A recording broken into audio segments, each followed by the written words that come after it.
ఇక్కడ మనకు తాత్కాలికంగా బస్ స్టాండ్ ఏర్పాటు చేయడం జరిగింది. సో ముందున్న బస్ స్టాండ్ కూల్చివేసారు. మరి ఇక్కడ ఏమైనా ఇబ్బంది అవుతుందా? చాలా టెంపరరీ ఇబ్బంది స్టాండ్ ఏర్పాటు అవుతుంది. చేయడం.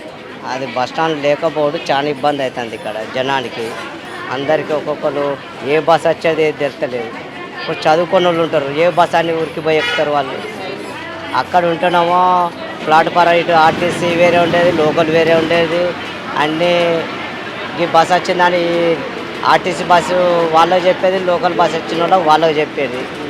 చాలా ఇబ్బంది కాకుండా ఏ బస్ వచ్చేది ఏది ఎక్కేది తెలిసిన మధ్యలో పోయి దింపుతారు వాళ్ళు.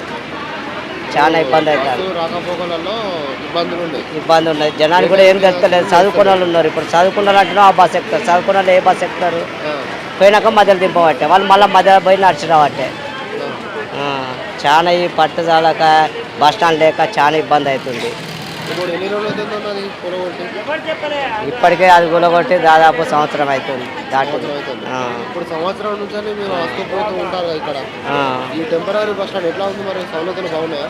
సలవత ఎక్కడ ఏం లేవు సలవతులు. ఇప్పుడు ఏం పోవాలన్నా ఇప్పుడు ఆడవాళ్ళకి ఇబ్బంది, జనానికి ఇబ్బంది. ఎటన్నా పోవాలన్నా కూడా చాలా ఇబ్బంది. ఆ. ఇప్పుడు మనకి కాలేజ్ స్టూడెంట్స్ కూడా వస్తూ పోతూ అందరికి వాళ్ళకు కూడా ఇబ్బందే కదా. ఎటన్నా మన వల్ల అంటే మన జెంట్స్ అంటే ఎక్కడికన్నా పోవాలన్నా కూడా జెంట్స్ పోతారు, లేడీస్ ఎక్కడికి పోతారు? ఇప్పుడు మనకు బాత్రూమ్లు ఏర్పాటు చేయడం జరిగింది ఇక్కడ. ఇప్పుడు ఏ ఏం బస్ లేదు. స్టాండ్ చూసినా బాత్రూమ్లు అయితే ఉంటాయి. ఉంటాయి. మరి ఇక తాత్కాలిక బస్ స్టాండ్ కాదు ఇది, టెంపరీ బస్ స్టాండ్ కాబట్టి బాత్రూమ్లు అంటే సరిగ్గా ఉన్నాయి. మరి లేవు, ఏం లేవు, బాత్రూమ్లు సరిగ్గా లేవు. ఏం లేవు. మరి ఇక్కడ ఈ అధికారులు ఏమని చెప్తున్నారు? ఏం చెప్తారు? కట్టిస్తాం, అవుతుంది, తయారవుతుంది అని చెప్తాను. ఏది లేదు, అధికారుల నుంచి సరైన రెస్పాన్స్ కూడా రెసిడెంట్స్ లేదు, ఏది లేదు ఇంకా.